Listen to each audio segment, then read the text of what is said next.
And a BC charity is preparing for an upswing in pandemic hunger with respect to children in the province. Let's bring in our next guest right now, Emily Ann King from Backpack Buddies. Welcome to BT. Thanks for having me. Yeah, of course, a lot to talk about here. Now, as a father of two, I think it's devastating to think about the fact that my daughters could go hungry, but that's the reality for a lot of families in British Columbia. What preparations are your organization going through right now to get ready for this upswing in more need for the services you do? Because a lot of kids will be going hungry during this pandemic.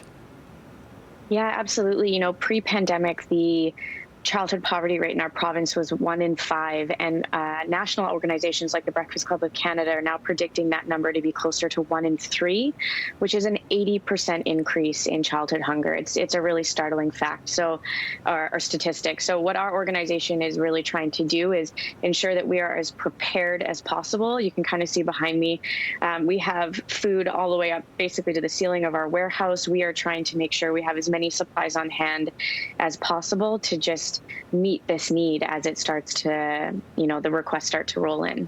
And Emily, what are you hearing from other fellow organizations about the food security issue right now? Yeah, you know what? We're just hearing across the board from the outreach workers that we work with, public health officials, that they are bracing for a huge surge in demand for programs like ours. And we know other food services agencies are all in the same boat, and we're all just kind of holding on to the sails, as it were, bracing ourselves for these requests and trying to make sure that we can meet the needs of as many children as possible. Early on in the pandemic, we saw this panic buying behavior in stores, in grocery stores and things like that. How does that affect something like your organization? Yeah, absolutely. Panic buying was quite a big thing for us when the pandemic started. It made our supply chain quite unstable. We were hearing from our suppliers they weren't sure if they were going to be able to fulfill our orders. And so we had to really expand our network of where we source food from. We were bringing food in from across the country, and believe it or not, even from Vancouver Island into our warehouse. We're worried about a second wave, and we are worried about the food supply chain being under strain again. And it's a really big concern for our families and the people that we support. And how have you altered the Backpack Buddies program for families that are at high risk for COVID-19?